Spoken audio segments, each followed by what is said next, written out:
Good morning, good afternoon, good evening, good night. So welcome everybody to a new episode of the Holistic Actress Show. Okay, this morning I have a special guest. He's really far away, so it's not morning for him. It's actually midnight. We made it. I'm so happy for that. He is an astrologer and a Kundalini yoga teacher. I have discovered him from Rama Institute, which I have the membership.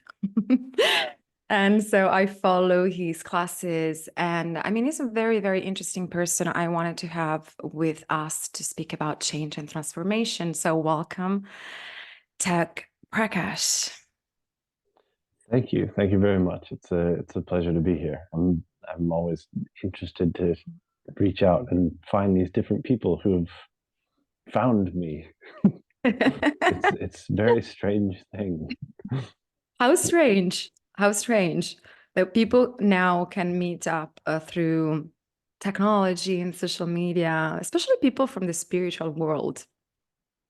Yeah, and even people can know you or know of you, and you have no idea. That's the stranger part for me. It's like the connection is always there, right? My my tendency is just to believe that there's always some connection to people somehow or another, but just to discover when somebody's like, hey, I've known you for like 3 years, never met this person in my life. It's the weirdest sensation. um Do you yeah, like that? yeah, it's intriguing. Do you do the same? Do you know people on that maybe you follow and then for years and they don't know it? No, not consistently, really. Hmm. No, I tend to only follow the people that I've met, and other than that, it's like there's a couple of weird personalities that I touch in on their social media and stuff, but it's not really, I don't really create a relationship with them, I guess. Hmm. Um, or yeah, that's about the end of that. I got it. I was thinking before hopping on that it's morning here in Italy and in California, it's midnight. And how changed the energy from like early day in the morning to night. And I love this connection because you're really in your midnight kind of energy, and I'm in my 8 a.m. energy. And I love that because, I'm an actress too. Um, and that's something that I always consider when I have to play somebody. I always ask myself, is is this character playing in the morning? It's like noon or evening, because it really changes a lot the way I approach the monologue or the scene. It's a totally different approach. Anyway, it Hmm. was just a consideration. But yeah. I like that. I guess it's not something I'd thought about or paid attention to before, so I like that thought. Thank you. You're welcome. So you are an astrologer and you are a Kundalini yoga teacher. Um, I would like to know a little bit about you, like what happened to what arrived first, astrology or Kundalini, and what was your path of discovering your mission, your yeah, your life mission, your direction. Well, hmm, you're asking a Pisces to tell a story. I didn't warn you. If I get too far off track, you're gonna have to roll Go me back far. in. But Okay, go yeah. far. um, so Kundalini definitely came first, although I was curious about astrology beforehand, and I kind of I liked things about it. I hadn't studied into it, so Kundalini came first. My first experience with that was in 2012. I was spending half of my time at my sister's house, who was her teaching out of her little like home studio thing, and I would help prep the space for that, and sometimes I'd participate, sometimes not.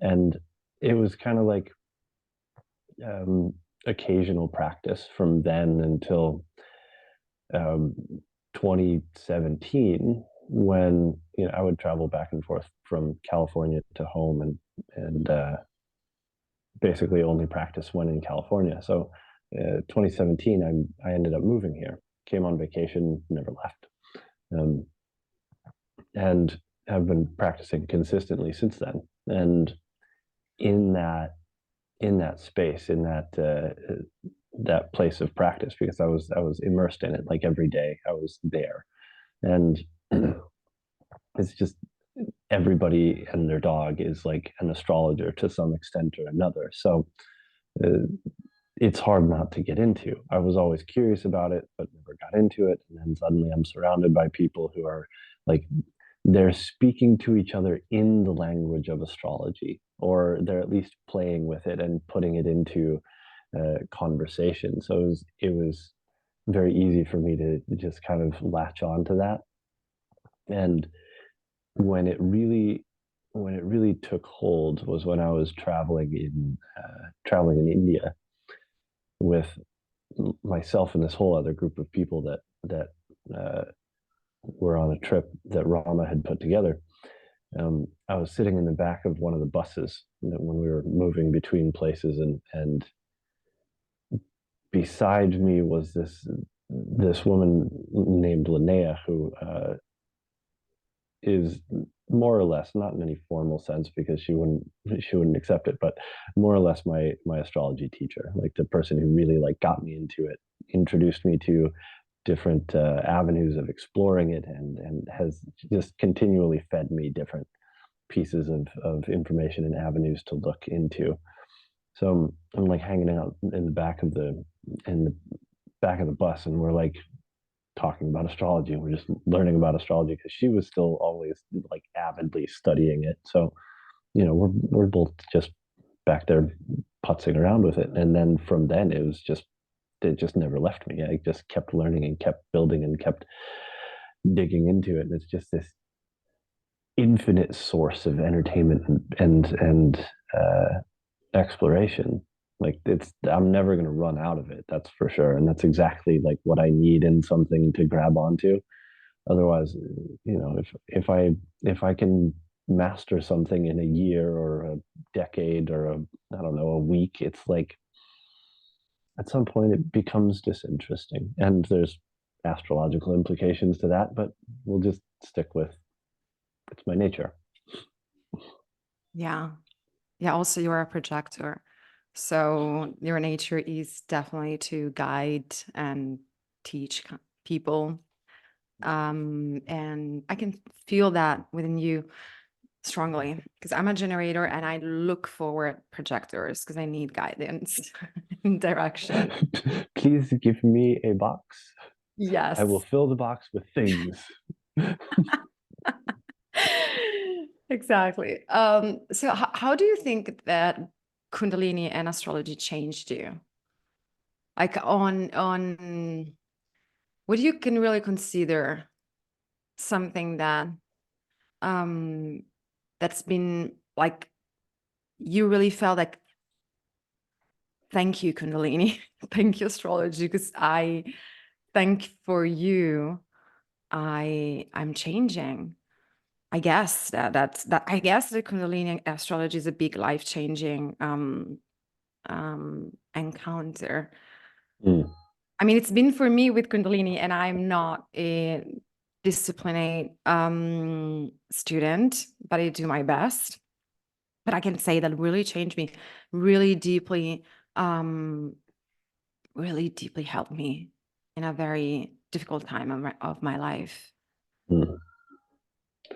Well, and that's kind of how it seems to be with Kundalini, with any like spiritual practice, but definitely like you find something along the way that seems to fit some of the boxes that you're missing in. For me, it was well, it was all the things. I needed a different way of looking at the world. I needed all of it to change so that I could shift the things that I was digging myself into. I was uh, very not long before getting into Kundalini. I was very heavy into drugs. I was drinking, for a decade and a half by the time I found Kundalini. I was doing anything that was entertaining as an alternative substance. Which, hi, I'm a Pisces. Um, we we like our altered states. The so the part with Kundalini, it's a powerful practice by itself, yes, but it was also I had this immersive community to be a part of, and it was one that was very different than anything I had experienced. Mostly because I grew up in strange and fragmented and somewhat toxic environments. So I found this place where it was really just a lot of people who were encouraging and positive with one another and had a different way of looking at money and life and behavior toward other people. And it just that shifted my well, it shifted me basically. Um, and so in that way, it's entirely irreplaceable. I don't even necessarily, granted, yes, the Kundalini, the practice, the yoga itself, definitely a powerful catalyst. But um, for what I needed, for what I actually needed to like make the movements away from my previous existence into something that was more positive, it needed to be the whole picture. It couldn't just be the yoga or just the community. There needed to be some sort of entirely different way of being. And Wow. so yeah, that was Kundalini for me. Kundalini and the associated community and all the weird people I've met along the way, like kind of extrapolated from but loosely connected to. It's been very cool, and it's wildly different now than it was. How long have I been here? What, 7 years? Yeah, I've been here almost 7 years. Um, Wildly different, worlds different. It's like an entire lifetime has been lived. So Okay. Uh, why do you say so? What do you think it has changed from when you started? I mean, I have a sense of that because I can see, for example, I'm Italian, so in Italy, spiritual life and world is perceived in a totally different way. But even mm, if I spend a lot of time in America in my recent past, and I can say that like the feeling that Kundalini gives me today, it's like it's a very cool thing now. It's very cool to do Kundalini. There are a lot of yeah, I see that there's kind of like a lifestyle. It's fancy, the way you dress, the pose, the things that, which is good because it's something that it's positive, makes people feel better. So, but I can sense like I don't see Kundalini as a super spiritual thing anymore.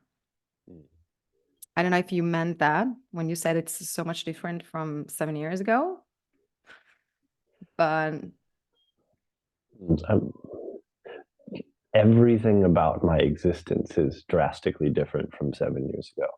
From the way that I approach literally my literally like the way that I approach the way I wake up. That's been a big shift. Let's go on a little Pisces story. So sleep for me has been one of the most challenging things um, in my entire life. And if I boil down most of the things that I would identify as like traumas or whatever, they're somehow connected to sleep or have affected my sleep in a way that just created this kind of cascading trail of uh, loops in the spiral toward my imminent like downfall, which obviously I didn't reach the downfall part, but the downward portion of life. Everything from my ability to wake up and be present at a job to my desire to wake up and actually do anything in life, the confidence that I was lacking at the time to engage with people, including with women, like romantic partnerships were absolutely an, an, an Im, perceived as an impossibility for like a decade, right? And so it was a mess, and a lot of it, like, it boiled back down to sleep. Like, if I can't wake up and like get to work and do a job and keep that job because I wake up on time and get there on time, like, how the hell am I ever going to expect myself to be a reasonable partner? Like, it's it's yeah, anyway. And many things That's a stem. really great point. Thank you for touching that, because I think it's a really, really great point, and I think that many people can resonate. And I'm the first one that I resonate with that. And I was just speaking yesterday to my sister and telling her, like, yesterday I had a huge shutdown of my nervous system, because when I am very stressed out, my body simply leaves me. And I used to be so critical to myself because I maybe not able to do the things I'm supposed to do, or finishing my job, and I didn't know that it was it's not my fault. It's just how my body, unfortunately, is wired to work and function so many times. So I really shut down many times, and I don't have energy to do anything. And I have sometimes to cancel appointments, or just being very, very frustrated, and the self-worth goes down. And it's a system that we don't really understand until we don't study things and we don't work with the body. And so I love that you are speaking. It's also funny the way you say those things, because I understand the kind of your relationship with yourself, how it can be frustrating. How was for you then the change? It was something fast. It was something that you embraced. Like, how much resistance your body you had to encounter before having a more structure in your life, or in the way Mm, you show up in your life.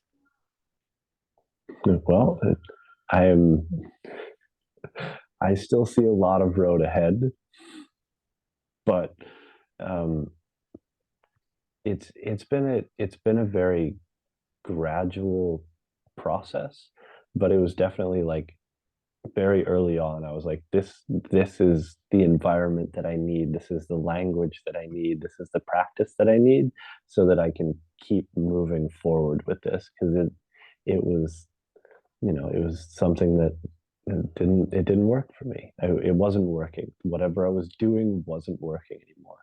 Um, and so I attached to it very quickly, knowing that it was going to be something that was like powerful enough that I could uh, slowly work my way out. And you know, there are a whole number of factors that came into play. It was the community, it was the practice itself, it was the language that people used, it was the examples that I was able to take from various people that I interacted with, and I mean, down to just pure nepotism. Like, if it wasn't for the fact that my sister owned the studio, I probably would have gotten fired a number of times. Um, so, I mean, I have to be thankful for that. Uh, just sheer luck of the draw, I guess. But um, all it's still an ongoing process. Like, my ability to disrupt my own sleep cycle enough so that it disrupts a dozen other things in my life is so, like, I'm on the razor's edge of it at any moment. Although it feels less. It's gotten, in the last like year and a half, it finally feels like less of that intensity of the possibility. Like, when I have a I mean, hell, I fell asleep and I didn't wake back up for our original scheduled call, um, and I was like, I- okay, I've disrupted my sleep schedule, and I proceeded to sleep for like 12 hours, but um, which was the first time that's happened in a while. And I was like, oh, okay, Well, okay. but I It want to say something. feels Yeah, I want to feels say good. something about that because really last week, last week I had another meeting with a woman in Canada for another episode, and I fucked up because I made confusion with the timing, and this happened so many times to me because with the time zone, it's also very, very normal. And I felt honestly bad because I know that you were waiting for me and I was waiting for you. And I was thinking, okay, it's not that he didn't show up intentionally. He was waiting and I was waiting. There was a misunderstanding. I think it was cute. For some reason, I trust that we were supposed to meet today instead of Monday. Yeah, yeah. See, and that's that's not a perception, or that's not a perspective that I would have taken like say a year and a half ago. It would have been this whole like 48-hour cascade down into some like depressive nonsense. Now it's like, okay, I woke up the next day, I was like, that sucked. Okay, we're gonna kick ass today. It's a very different attitude, entirely different. Um, yeah. Mhm. Anyway, I can now wake up to an alarm, which is a miracle. Mhm. 20 years Wow. worth of myself telling me that I'm doing okay. Yes. Do you think it's a Pisces thing? Because my ex-boyfriend, who's not here anymore, by the way, on this planet, but he was a Pisces born on March the 3rd, and he had huge sleepy issues. Like his life, it's been all around being very, very frustrated of not having enough sleep and Mm. struggling so much to fall asleep at night. Hmm. I don't know if it's a Pisces thing. I'm just making this up. It could very well be. It could very well be. I know like I've tracked mine back enough that like I know the things that really exacerbated it. But like thinking about it astrologically, I was born a Pisces to tackle certain things, to like learn certain lessons. You're not you're not born with a birth chart to be the birth chart for your entire life. You're born with a birth chart to learn the lessons that are imbued in the electromagnetic signature that you're born into, and then you transcend them.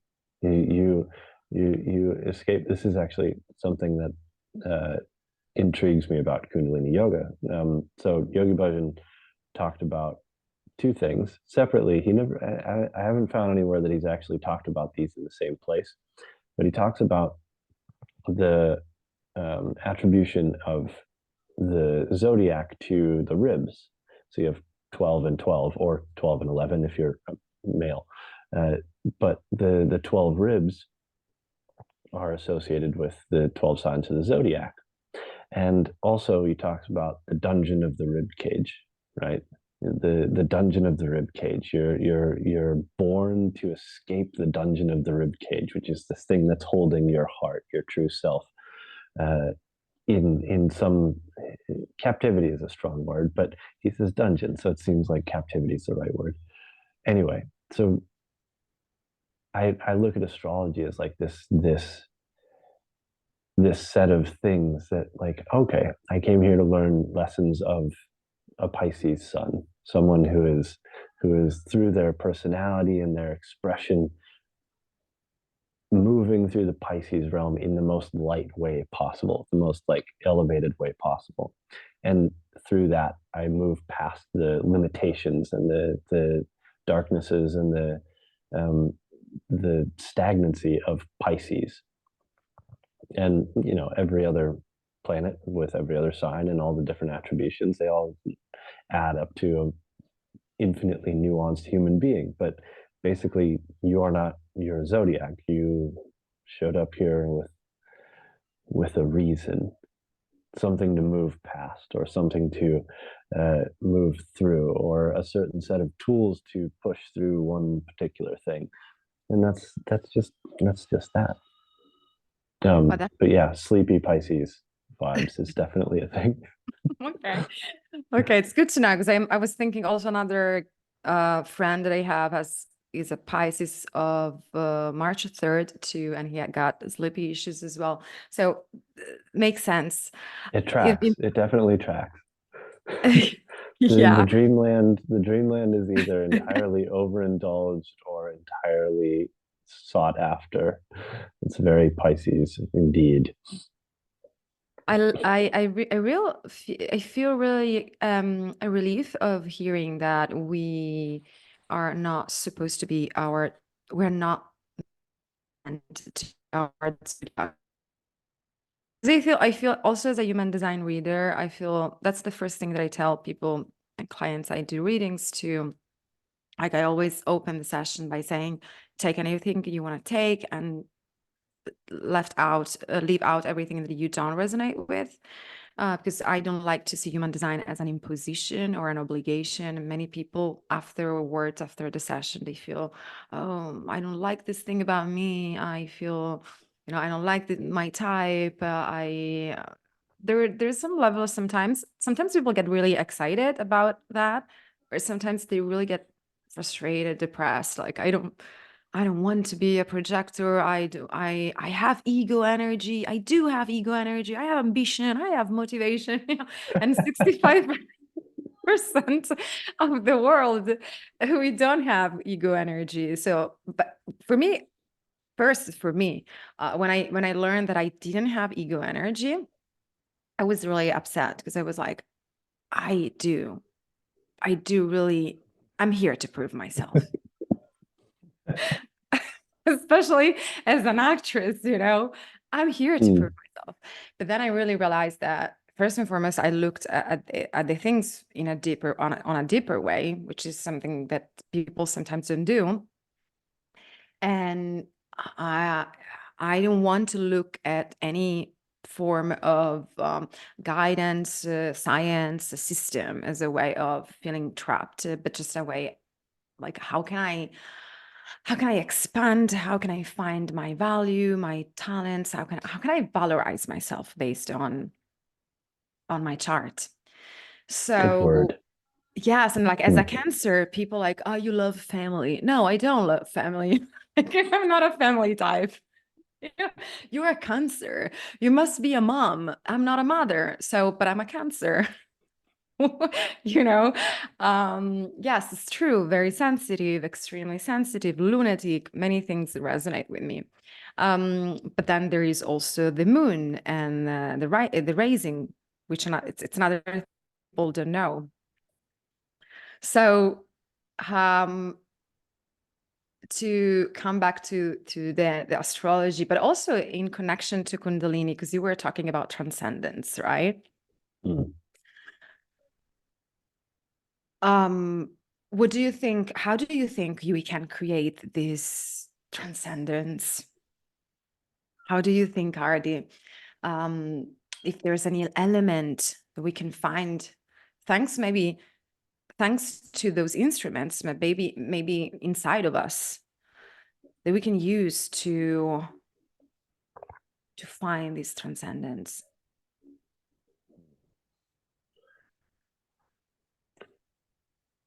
I mean, I think it takes an interesting combination of things. Like with myself, how many things went into me actually finding a better path in my life.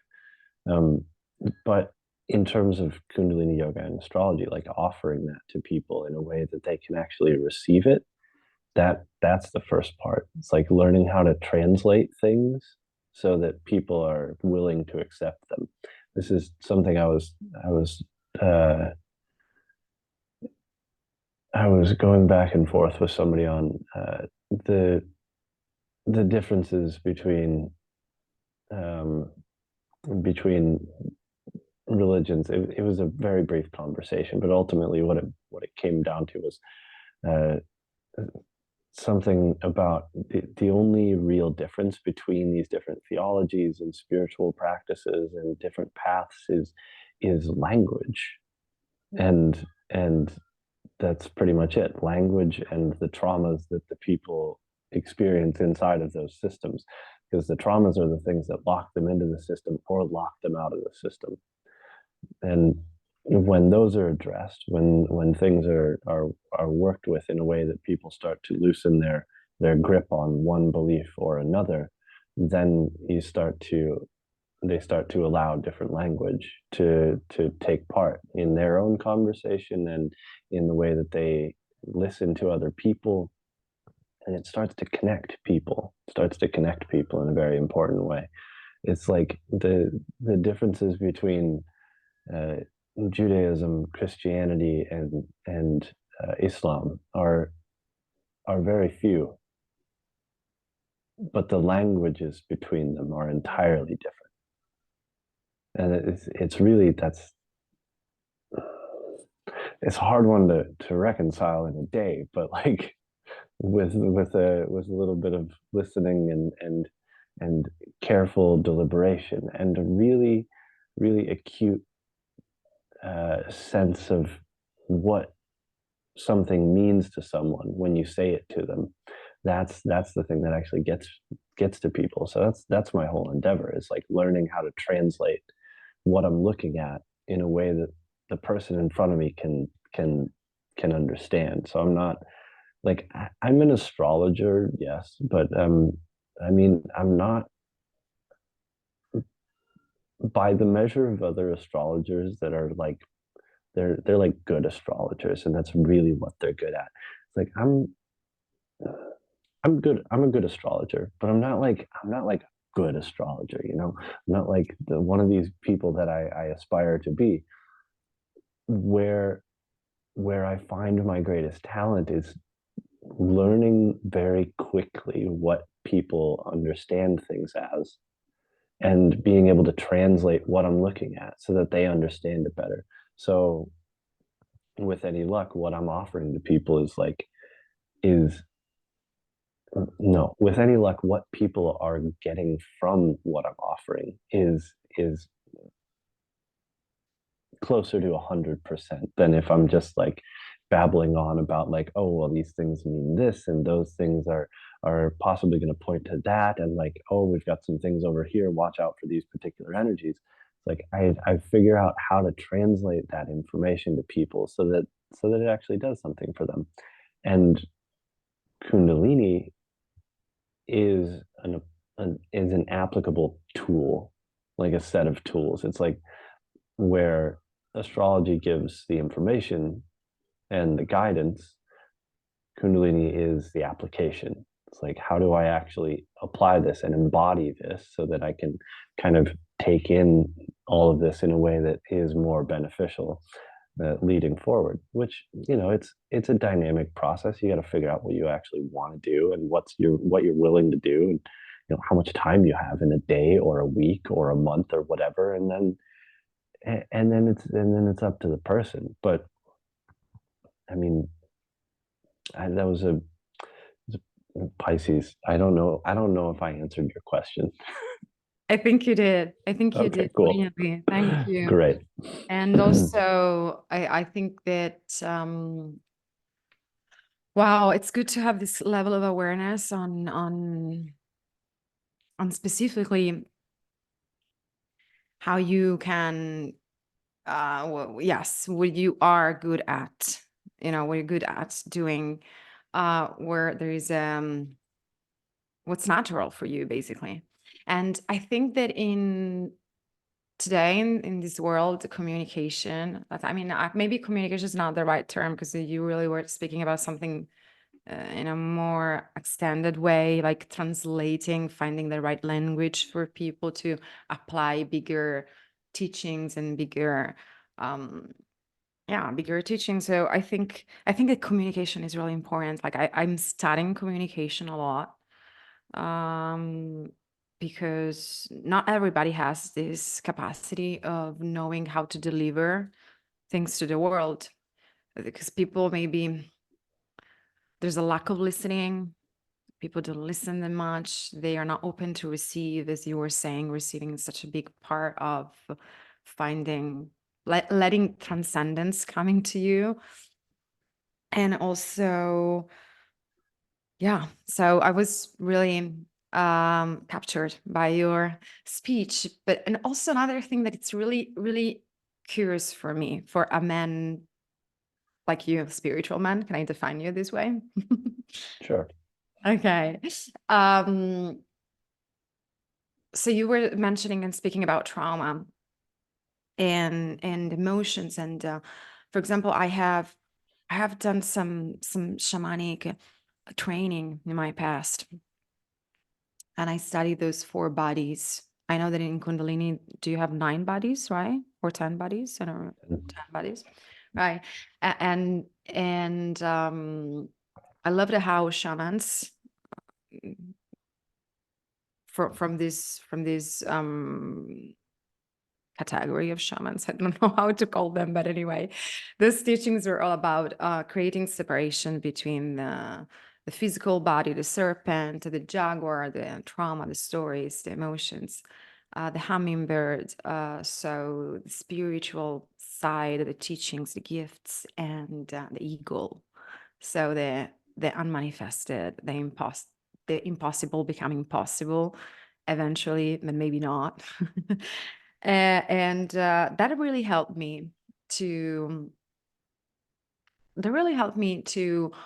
understand that my healing and my growth had to move through different levels of healing, that I couldn't just stay on the spiritual or the metaphysic, the manifestation work. I had to start with the facts, the physical, the body, the nervous system, the hormones, and and really looked at the things for what they were. And especially, I'm speaking about the period of time when I lost my ex-boyfriend, and it was really overwhelming. And I was in New York City, and there was COVID, and everything was crazy.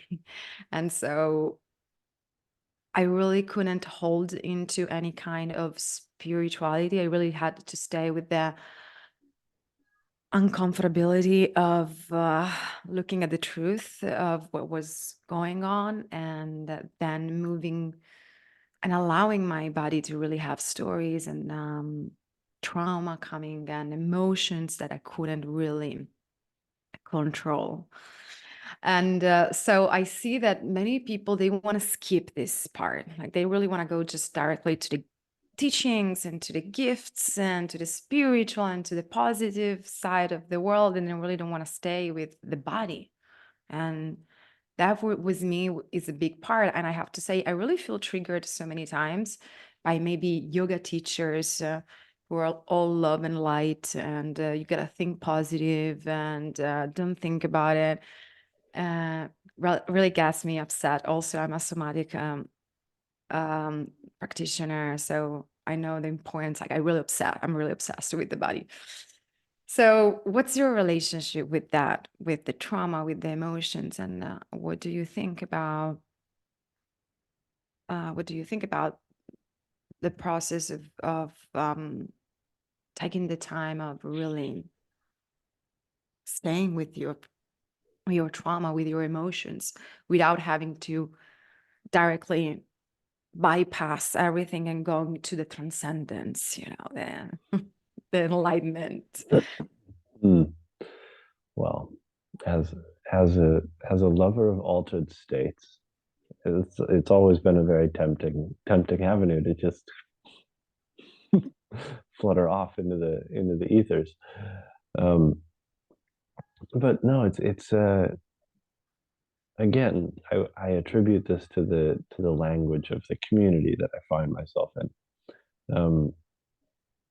But at the same time, it seems I have a somewhat uncanny ability to actually voice things that I've experienced.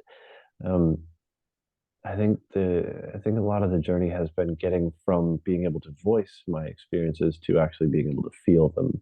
Right? It was, I spent shit, I don't know, like 20 years, not 20, not quite 20, literally just numbing everything out in one way or another, or can just amplifying the entirety of my nervous system to the point of like breaking it. Um, Either way, I wasn't like properly feeling what I was experiencing. Um, the The work has been, I guess, kind of my own. I'm a bit, I'm a bit weary of like the pop interpretation of shadow work. So I'm a bit like I'm hesitant whenever somebody says it. I'm like, there's that word. It's got a buzz to it, you know. It sounds really good, and like in the Jungian sense, like obviously Carl Jung was big in like go find the shadow, dig that son of a bitch out of the ground, and like let's see what we can do with it. He wanted to work with that, and at the same time, he also he also this one interesting thing that Jung said is something like the entire psychological process or the entire psychiatric process. Some I don't know his exact words, but uh, can be entirely replaced with good moral striving, and that is a very interesting line from someone who dedicated his entire life to like developing the concept of the shadow and the various levels of ego and self and the traumas and whatever's that they experience and the true shadow, which isn't just like these trauma bodies but also like the shadow, like the thread of deep malevolence that exists in every human being. The no, I'll get off track if I go there. I caught myself. Um, but yeah, the concept of good moral striving when you thinking about like a thinker that's as profound as Carl Jung, when he says the word good moral striving, the words good moral striving, he's not talking about like, oh, be a good person. No, that's not what the fuck he's talking about. He's talking about like legitimately dedicating yourself to being the best version of yourself. And that can replace the entire psychiatric process in that like everything that you do in trying to be all of yourself, this is a bit of a tangent, sorry, but everything you do in trying to be your best self is creating such a deep contrast to the shadow self that you don't need to like dig up and work on and all of these different things with the shadow. You're creating enough energy on the contrary to balance that process, and it it automatically integrates when you have the energy to the positive side. All of the negative that you contain is balanced by that positive effort. So the good moral striving is that like, you know, what can I do to be my better self today and continuing to do that constantly. So anyway, there's that tangent.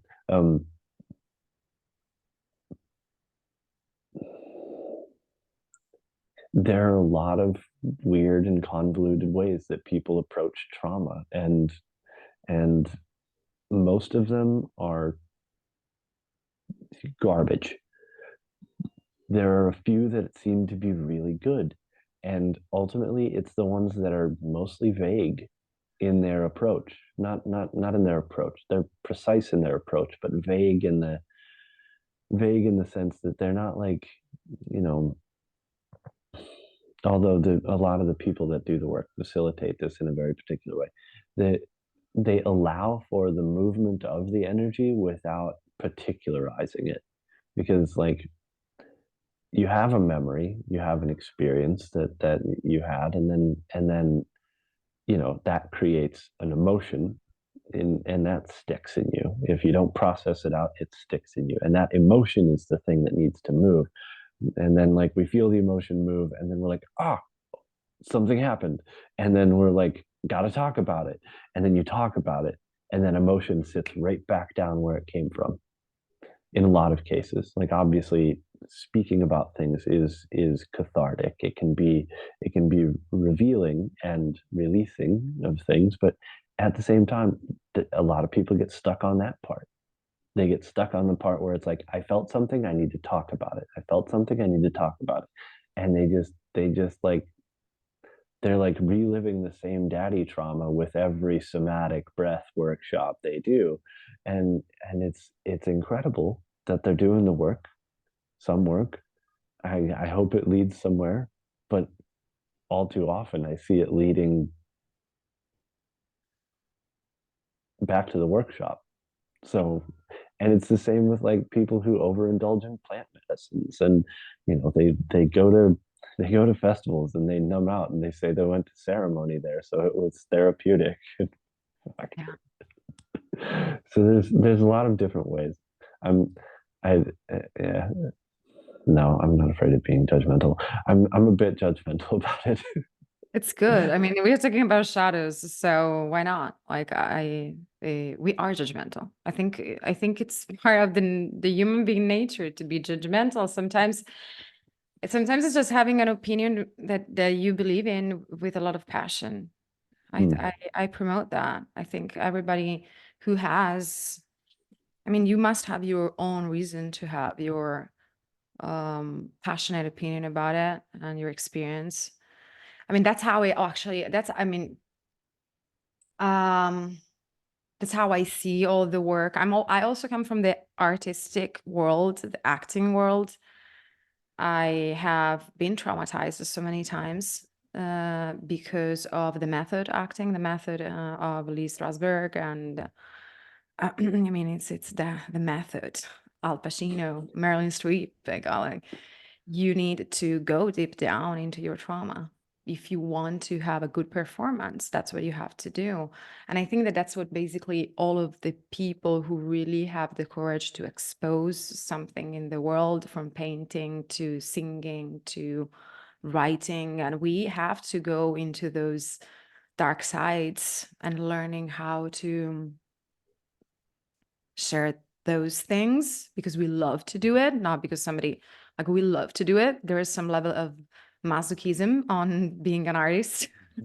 uh, but also like the thing that I learned, and that's how I integrate the work a little bit. I truly believe that it's important to find those places because I think that everybody has a different way of creating from the trauma. Like, the trauma gives us the opportunity to create something, to have a deep desire. Like, I have a deep fire because of my trauma, and this deep fire many times turns into being very ragey, not ragey, but like, yeah, I'm on fire many times. Like, I have a fight response many times, as much as I get like in a dorsal state many times. But the thing is, like, I think the ultimate goal is not to become off trauma or totally healed. We all know this is not possible. But I think it's really to be honest, how you can be honest with yourself. How can you reconnect to your nature? Like, I am angry. I don't think I will get to a point in my life where my anger is going to be away from my body totally. I'm just trying to find the way to use this anger to become, as you were saying, a better person. So instead of maybe getting drunk every night, I go and teach people how to express themselves, how to play, how to write, how to do somatic movement, because for me, it's been extremely helpful in times of emergency. Maybe for other people this doesn't work. Like, I look really at the No, it's honesty. I want real quick. I don't want to misconstrue. I do very deeply appreciate the somatic work. And I have a very good friend. She's a phenomenal facilitator of somatic breath work. She has her own method and her own thing. And it's very powerful work. Like I get into it occasionally, and every time I'm in participation, it's a powerful experience. Of course, because you like I what you wanted said to make sure before. that altered states, yeah. Yes. That's where it brings you to an altered state, Yeah. exactly Well, as acting. yeah, where my judgment would come in is where how people like apply that or refuse to apply it. More Yeah. like definitely, definitely not a thing against somatic breath work, or really any healing modality. The modality is not the issue. The issue is uh, underinformed people, people resistant to change but pretending they aren't, and manipulative facilitators, which Oh gosh. occasionally happen, unfortunately. Yeah. Yeah. Yeah. I mean, totally agree with you. Like, So yes, not is to condemn the practice as a whole, that's for sure. The separate the wheat from the chaff, as they say. yeah, I think it's basically what I was sharing with you at the beginning, like seeing so many people willing to bypass stages just because like they want to be good students or they're pretending to, but it's all yeah, so trapped into their own ego, unwilling to get to the goal or the result or the outcome when really there's no outcome. Like it's not about getting to the outcome. It's about how can I start really perceive myself, like what's going on inside of me. It's just about, I think that's how I see it.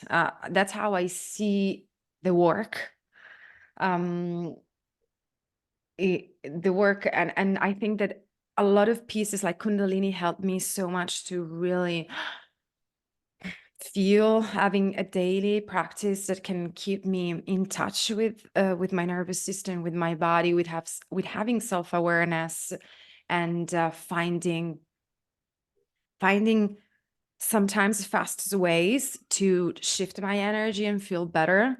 And yes, it's true. Then maybe my brother calls me and I get upset again. And, you know, it's a constant. But at least you're upset about that right then, not something that happened yesterday. Yes, exactly. You know, I don't give up. I try. I fight that. I fight. Um, yes. I mean, for me, it's a fighting thing. Maybe for other people, it's not a fighting thing, but for me, it's really, I want to fight to have a regulated nervous system. Like that's what I try to do. Like I'm gonna try my best to give myself the possibility to feel more connected to who I am, because I'm not totally overwhelmed by my body and my emotions and my dysregulation. Yeah. So clearly this is the this is the topic what, that what, so what do you have in Leo? okay. Okay, so I don't want to keep you too long, but I'm here for it. Keep asking. I'm here. I'm okay, awake at this point. it's 1 a.m. Hmm. To you, right? So I'm curious to know something. There's any time happened to you to feel I don't want to do this today. Like I don't want to do this practice. Uh I see a lot of Kundalini yoga teachers are so determined, so disciplined, very resilient and resistant people. Uh like show us your human side. You too sometimes don't want to do the work. Um, so all right. I I have a practice that constitutes all of about 20 minutes a day, right? 20 minutes a day. And not only can I put that off until the very last moments before I want to go to bed, I can stretch it from 20 minutes to 35 just by hesitating throughout the whole thing while I argue with myself about whether or not I'm going to finish. Um, it's the most absurd thing. It's the most absurd thing on the planet, and I've never quite understood. Um, that's not entirely true. I've started to understand the mechanisms that my brain uses, uh, but it's like it's it's every day. It just doesn't stop. It doesn't get easier. You just get better at doing it. That's all. It's like stretch pose, this god awful pose in Kundalini yoga, and it it feels so good when you're done, but like it's never easier. It does not. I've never met anybody that's like, yeah, this started getting easier at some point. Uh-uh. It doesn't. It just it's one of those postures that never gets easier. You just get better at dealing with how not easy it is. And that's a pretty solid analog for, I don't know, everything, maybe. And is that your favorite Kriya? No, no, I don't do that every day. No. No. Which, No. what is that? Mm, my the one that I've built the most relationship with is Sudarshan Chakra Kriya. This kind of complex breath holding, navel pumping, mantra chanting thing. It's a powerful practice. The big definition of it is in Kundalini yoga. There's like five meditations that Yogi Bhajan said were like they're the big five. They're the ones that if you're gonna create a relationship with a meditation for the rest of your life, it might as well be one of these five. And um, also, like it's good to create some experience with each of them, right? They're all powerful in their own right. They're all effective in their own right.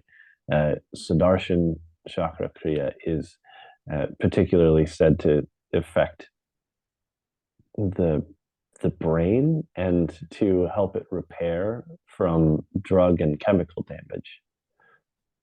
Mm. Resonates, right? I spend a lot of my life on drugs. I'll spend Yeah. hopefully more of my life practicing Sudarshan. Wow. Um, And but yeah. they say also that that addiction meditation is good Mhm. for addictions and drugs, Yeah, right?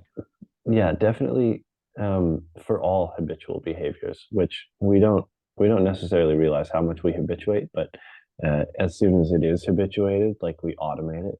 Like the brain actually, it's conscious and it's working like in the frontal lobe, and it's kind of being operated somewhere by the some big portion of the right side brain because it's new, right? It's new.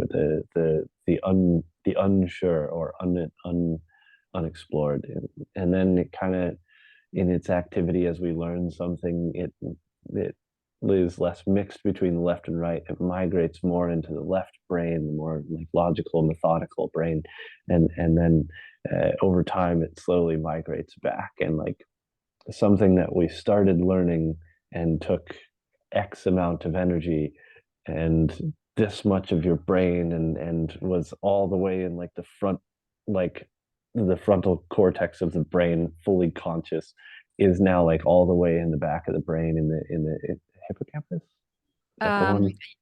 I think it's cerebellum.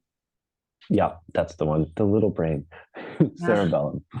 Um, yeah, it moves its way back into the systems that automate things. So we're literally no longer conscious. It's a fully embodied practice. Why was I saying that? I was saying that because of all the things we habituate. It was a tangent on addiction meditation. Anyway, we literally become unconscious of the things that we habituate. Wow. Yeah. And a lot of times they're not helpful after a while. We just habituate them and then they stop being helpful and then we're not conscious of the fact that we're still doing it. Um, so yeah, I think that's why the uh, I think that's why it's a powerful magical teaching to occasionally brush your teeth with your left hand and Oh, abstract that out to whatever you want. Like yeah. just doing Also, things differently writing on could be, purpose. right? Yeah, yeah, writing or drawing, literally just doing things differently is the call to action with that.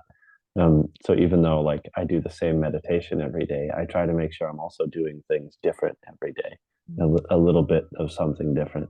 Whether it's like I notice a pattern with how my uh, whatever pattern of behavior it is, like where I happen to hang my sweater in my house that it doesn't belong, which it has one place where it belongs and it's also never in that place. But the fact of the matter is like I kind of change where I put it and I try to change my behavior in small ways so that I'm never like creating weird habits. Um, anyway, and also, yes, I occasionally brush my teeth with my left hand. How it goes. I've gotten pretty good at it, actually. It's almost a habit.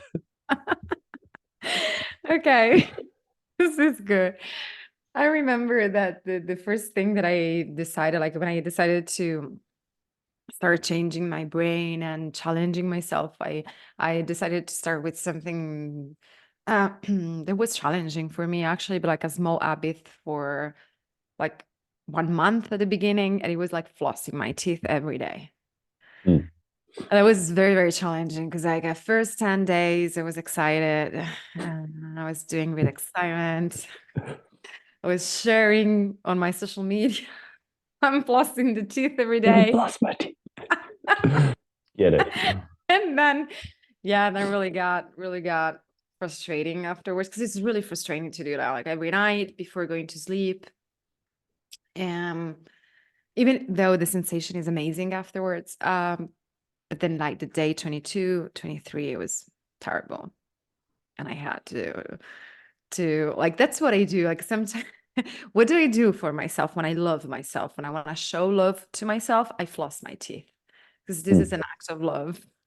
Teeth are always involved somehow. Love that.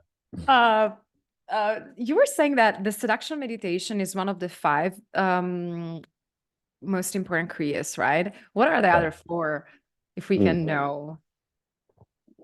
Sudarshan Chakra Kriya is one. Sat Kriya, it's Hmm. SAT, Sat Kriya. That's another one. Um, Gyan Chakra meditation, which is another interesting chanty movemental one, which is also very powerful. And I should do sometime soon.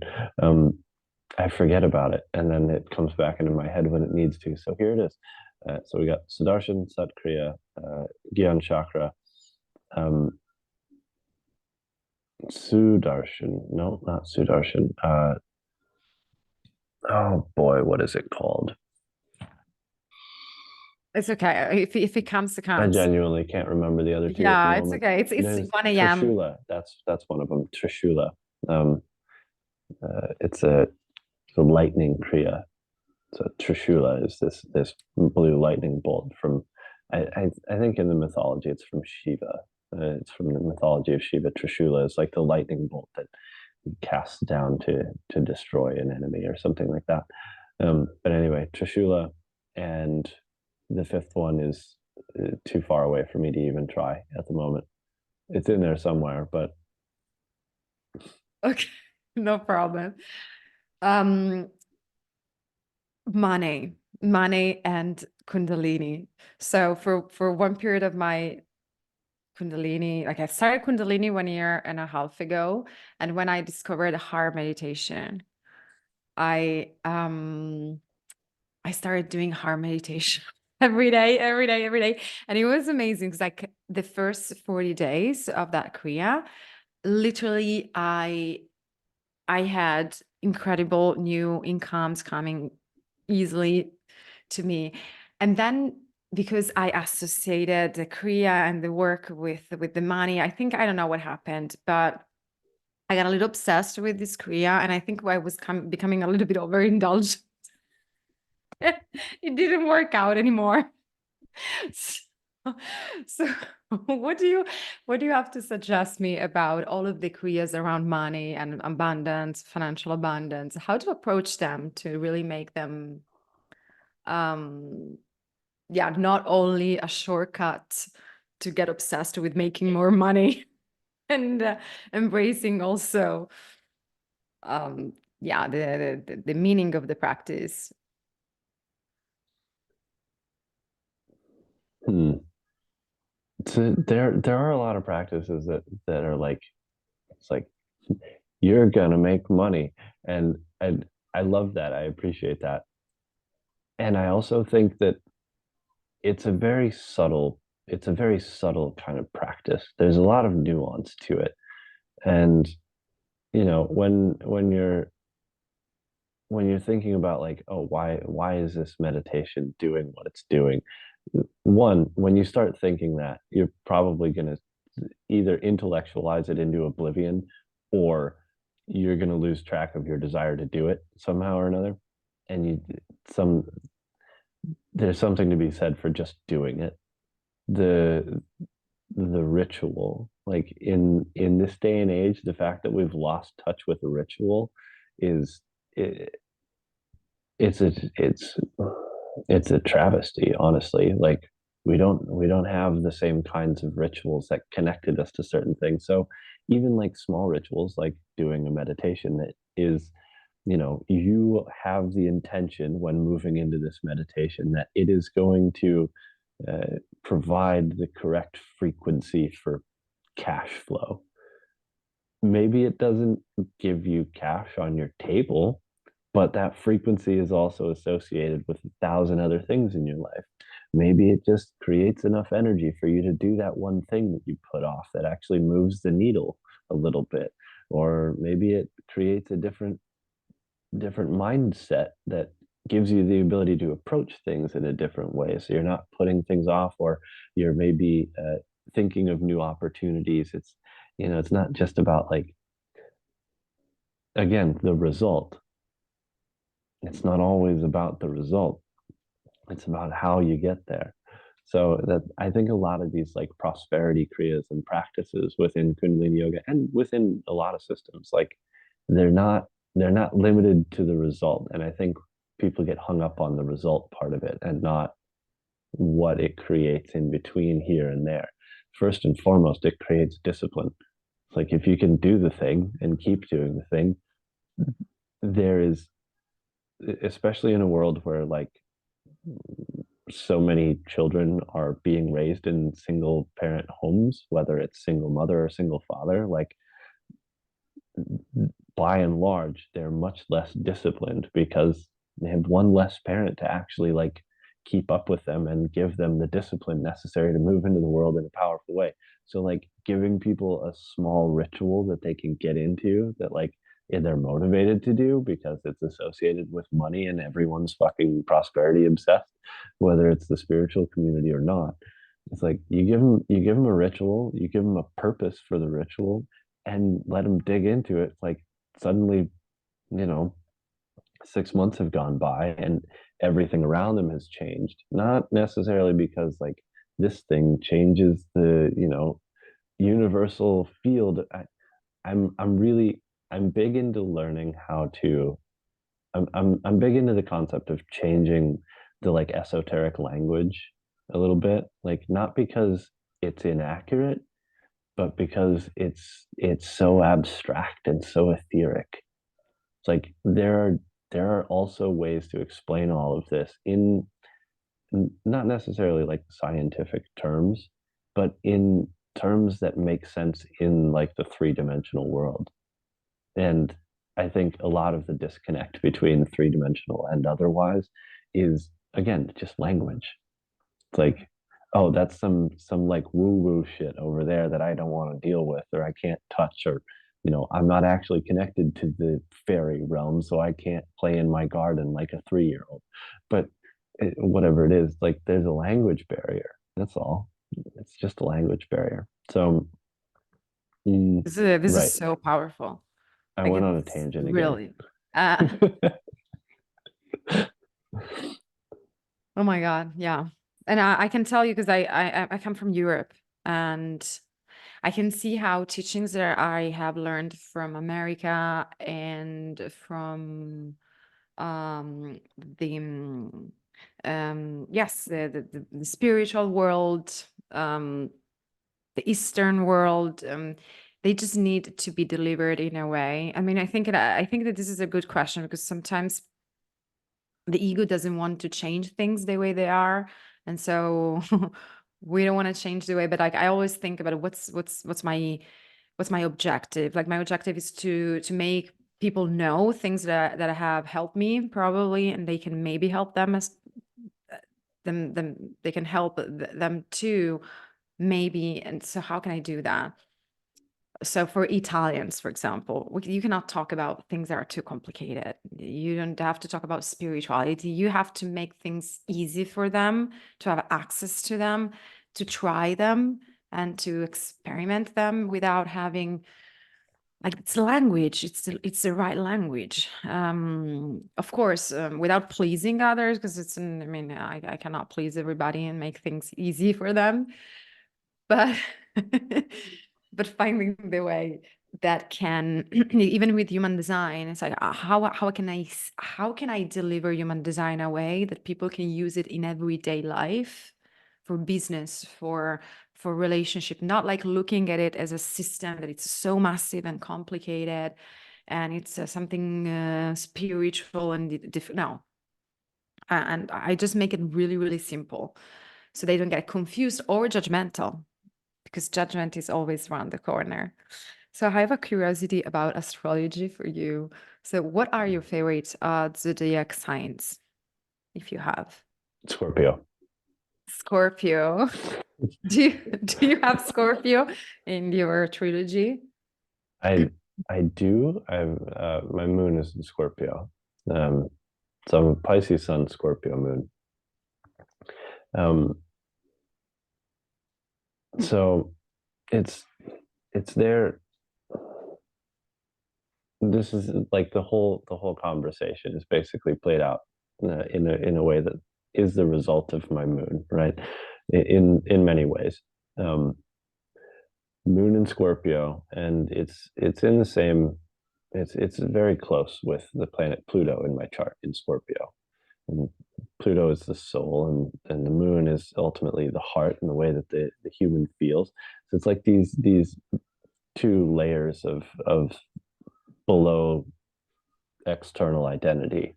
Um, but where they sit in my chart is in a particularly active and like mental place, very intellectual place. So it's like it's very satisfying to me to like dig into something and have all these like weird tangents of stuff. It's like this whole conversation is basically mirrored the 2 hour session of randomly searching things and clicking on things and opening new tabs that I had before this. It's the same concept, but it feeds me, right? Um, Scorpio likes to dissect and pull things apart and investigate and dig a little deeper and understand why. It's like it's the on one end of the spectrum, it's the crazy conspiracy theorist in their basement with red strings, the classic like crazy human being like tying things together that shouldn't be tied together. Um, but on the other end of the spectrum, it's the it's the theoretical physicist that's trying to figure out why in the world, no, why in the universe we have matter and we can't find dark matter. Although we've figured that out. Now we're trying to figure out what are the ones we're trying to find now. The theoretical particles that exist that can travel faster than light, that actually have to travel faster than light. This is a Wikipedia. Click click click click click. um, anyway, yeah, theoretical physicist just diving in and trying to go deeper into things, trying to find the smallest particle of matter or the smallest measurement, which is a Planck length. Weird thing to call it. It took Scorpio energy to do that, and mind you, a lot of these advancements in particle physics happened during Pluto and Scorpio, and they continue to happen with the Pluto and Scorpio generation entering the STEM fields. But it's interesting. It's going to be continue to be interesting. Where was I going with that? Oh yeah. Anyway, Scorpio. I was justifying it.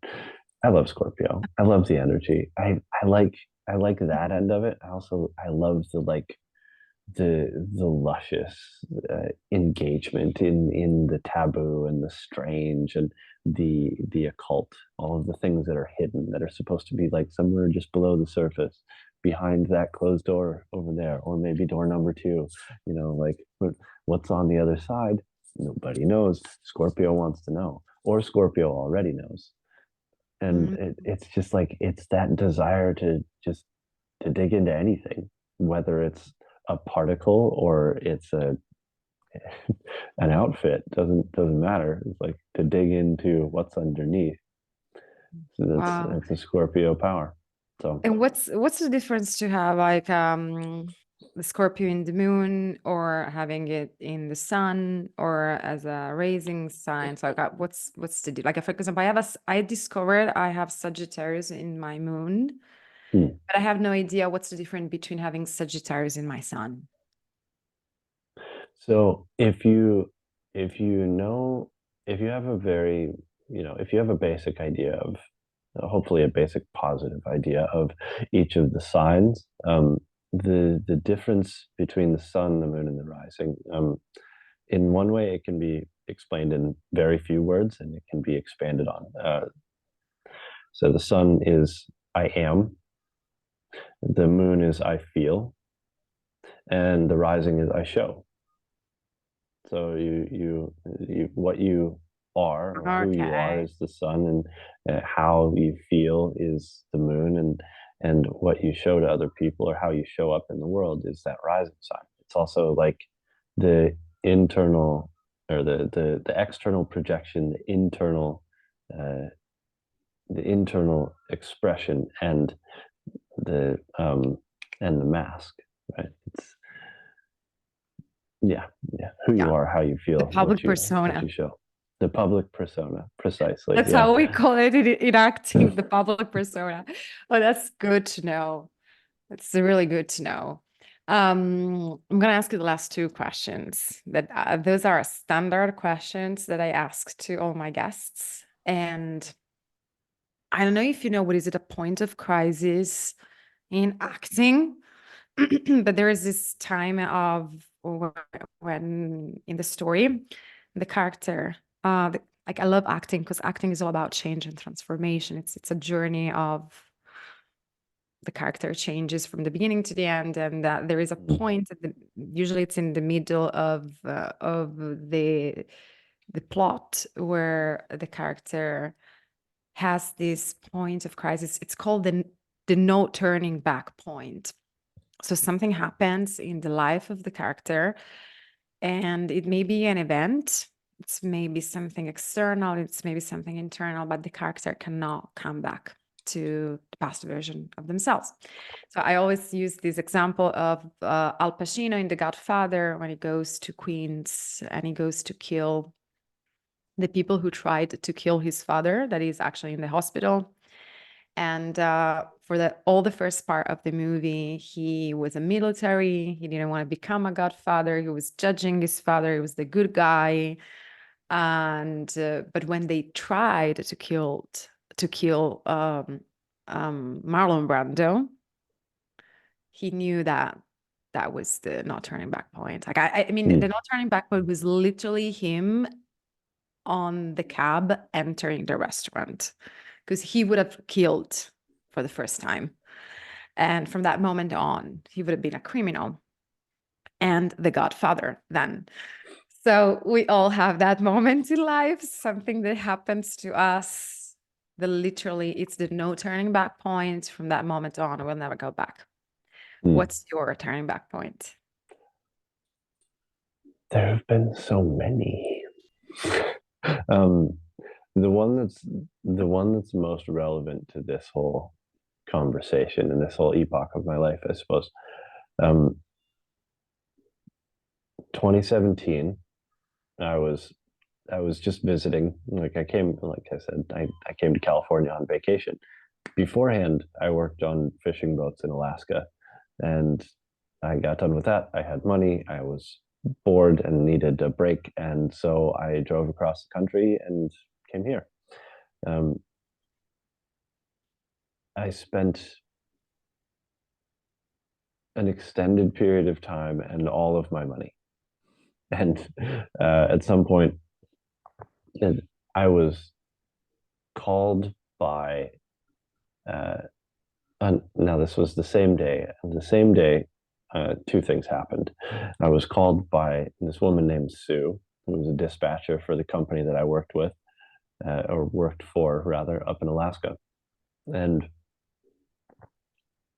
the the call was, "Can you be in Anchorage?"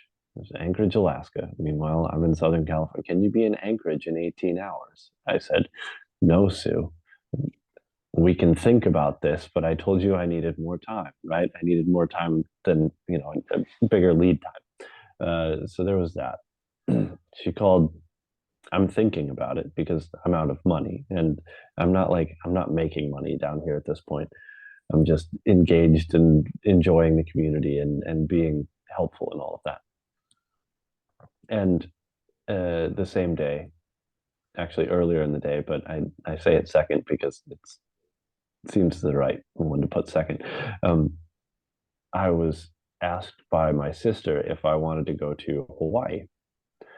Her and her partner at the time were uh, organizing had organized a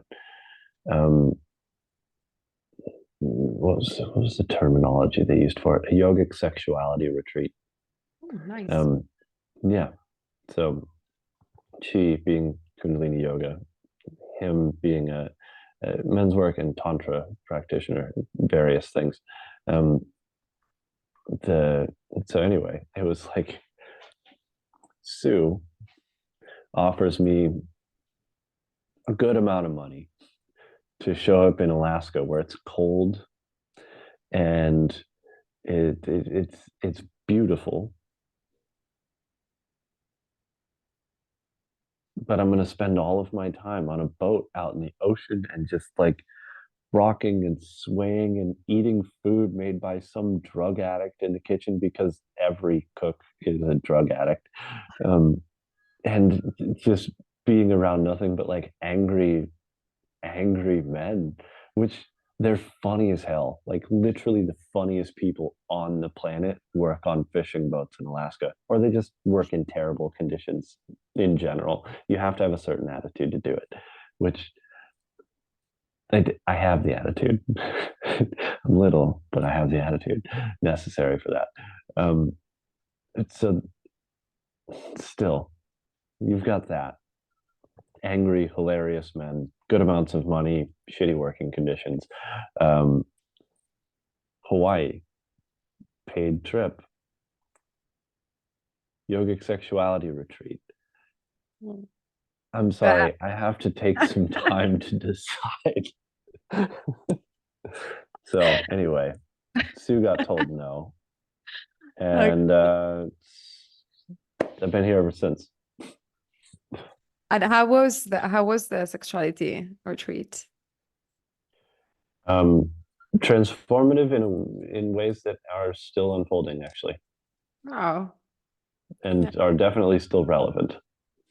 Yeah, Wow. changed changed a lot in the way that I'm able to relate to women and relate to people in general. Um, that was kind of the beginning, the breaking open of a very long period of not connecting with people at all, like in really any sense, emotionally, physically. Um, I didn't have sex for a decade, and when I did, I was on very heavy drugs by the time I actually did, I'd made my way to heavier and heavier drugs. So like breaking out of that cycle was a pretty powerful experience. And that Wow. was kind of the start of it. That experience in Hawaii was the beginning of that. It was like Hmm. it created a different idea of who I was in relation to other people. So it's yeah, Wow. it's a very powerful experience. Yeah. I mean, sexual sex is very powerful, and yeah, it's another very delicate theme, because it's so related to trauma as well, and emotions as well, and body work. So, My favorite sign is Scorpio, the sign of sex and trauma. oh my gosh. And how's your relationship with sex now, if I can ask? Vastly improved. Vastly improved Like, in my ability to approach sex with another human being and express my wants and needs and be confident in the act of it's all completely changed. wow. So yeah, It's I hard. would It's say hard to find ultimately good. people. Is it hard to find people to share with this new approach for you? Um, maybe it wouldn't be, but at the same time, like I don't. Well, for one, there's certain aspects of relating to women that I'm still working on the confidence in it a lot, but many ways that's opened up. And at the same time, I'm also much more um, as I've continued to grow and do different things and move certain things in myself, I've become much more acutely aware of like how other people's energy affects me. So I'm very much uh I I I I really like I have to really feel like I want it. Like I have to really feel like I want to engage with this person, be it sexually or otherwise. Like there has to be a deeper desire to engage than just to have sex. Granted, like I am a man. I want sex. Of It's course. definitely a want. It's a human Of need course. ultimately, Yes. but at the same time, like and it would be exhausting if I tried every time I wanted it. It would be insane, especially considering I'm single. It would just Yes. amplify Yes. the the effort to put in there. And I'm just like, I am infinitely capable, and I could have the energy to just like be a, a slut, basically. I could, Yeah, I mean but this I mean, I find oh, this very natural. I mean, as a woman too, it resonates that with me the same. It's been yeah, tough. It's tough when you take this commitment to your with yourself. You gotta make choices you gotta make conscious choices that in that field too, even if it's a mm. field of I mean, sex is apparently so natural, but really. Like, well, just go with it and flow with it. And all, yeah, I don't know. I mean, again, for me, the trauma work that I did really helped mm, me to find again all of my patterns applied in my sexual life, and I had really to say, "You're gonna be alone now because you really have to work on your body, work on your nervous system, you know." And it's incredible because after 4 years, I just recently this last summer I had a huge heartbreak because again, we know, like I attracted or I found myself again in this same toxic dynamic and pattern, which was really, mm. really, um, sex was really involved. Like sex was the first thing. It was so difficult for me to stop that relationship, and I felt really terrible. And I have the tendency to attract narcissistic personalities types because yeah, I mean, I have past experience in my childhood with that, and sex is so incredibly amazing with those kind of people.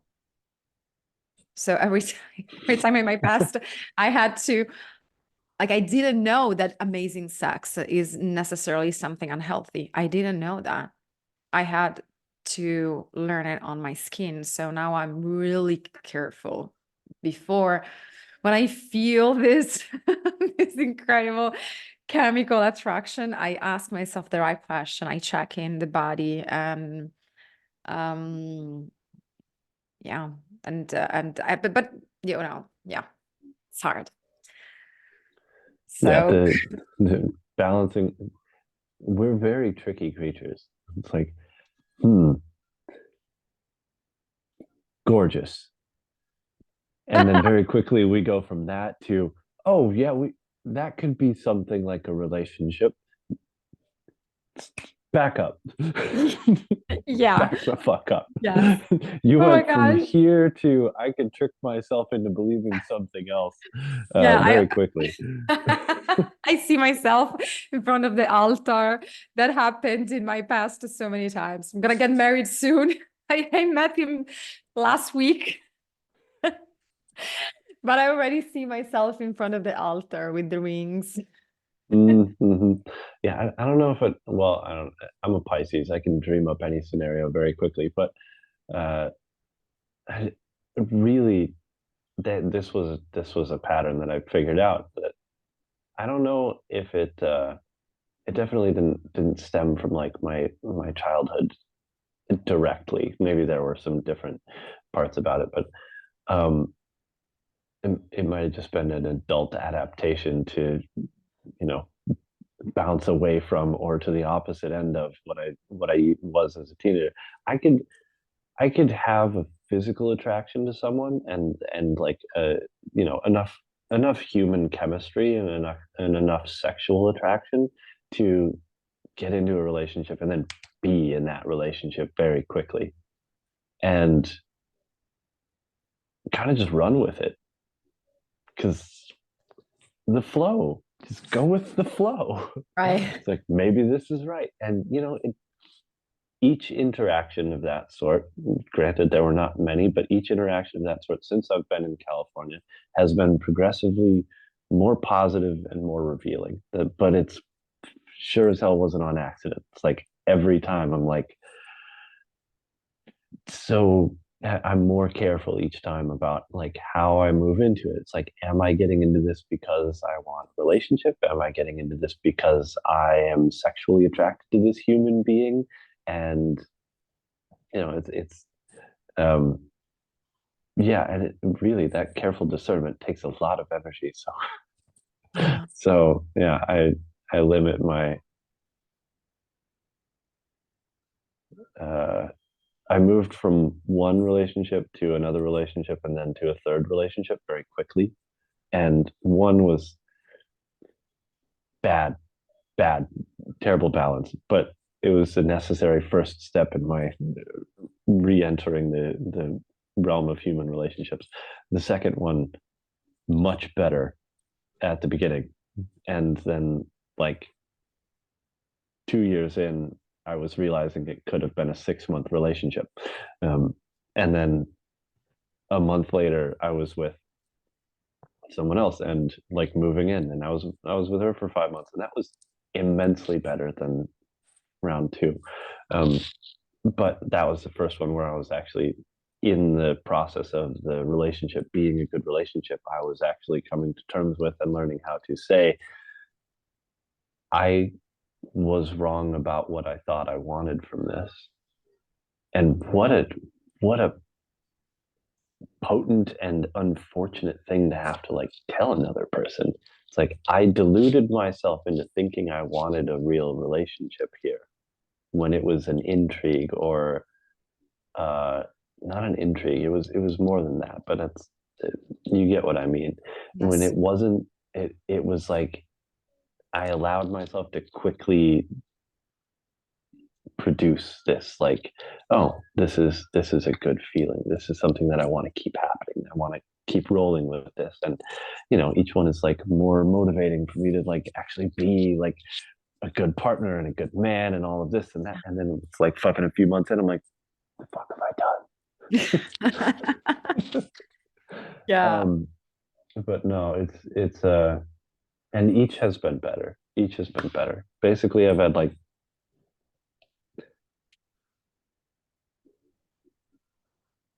3.5 relationships since I've been here. Well, it's not that much. It's not that much. I No, mean, I don't know how long you've been no, there, but because you were like seven mentioning, years. oh, I mean, I've that's, taken some time after this last one. I think, it's a good number. Yeah, very good one.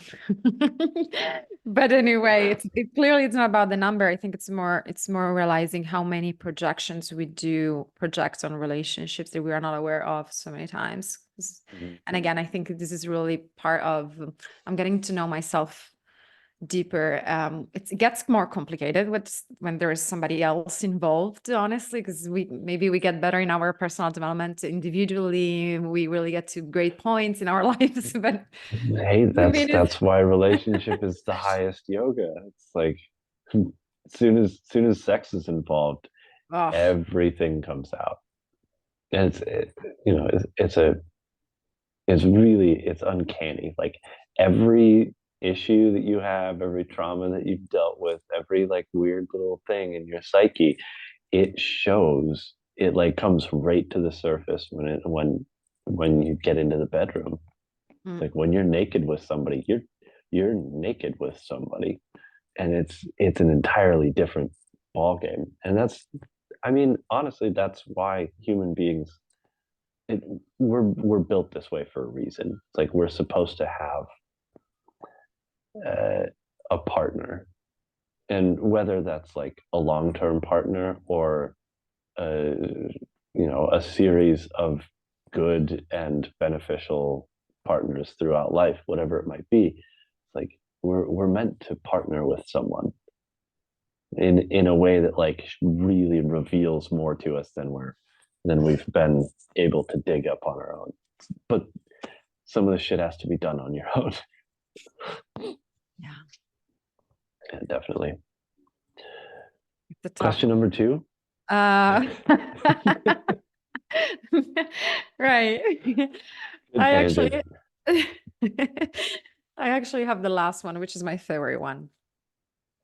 Um, yeah, I have this I've created this course, and I'm very happy because a couple of days ago I finally received the email where they told me that my brand is finally registered with the trademark, which Nice. makes me very, very happy. Yes. And the name is Thank You, Becoming Yourself, which is all about my work. So just becoming yourself, no matter who you are going to become, Mm. become yourself finally. After decades of conditioning and, disconnection and everything. So I have this question for you, which is, who is the person Tag is becoming? Who's the person Teg is becoming?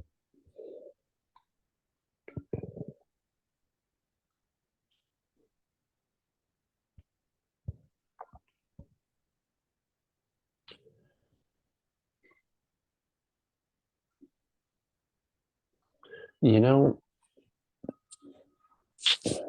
that's a very good question. This is one of those, it's like you challenge someone to, it's like, tell me who you are without using like your occupation, your skin color, your family name, etc. Blah blah blah. Who is Teg Prakash becoming?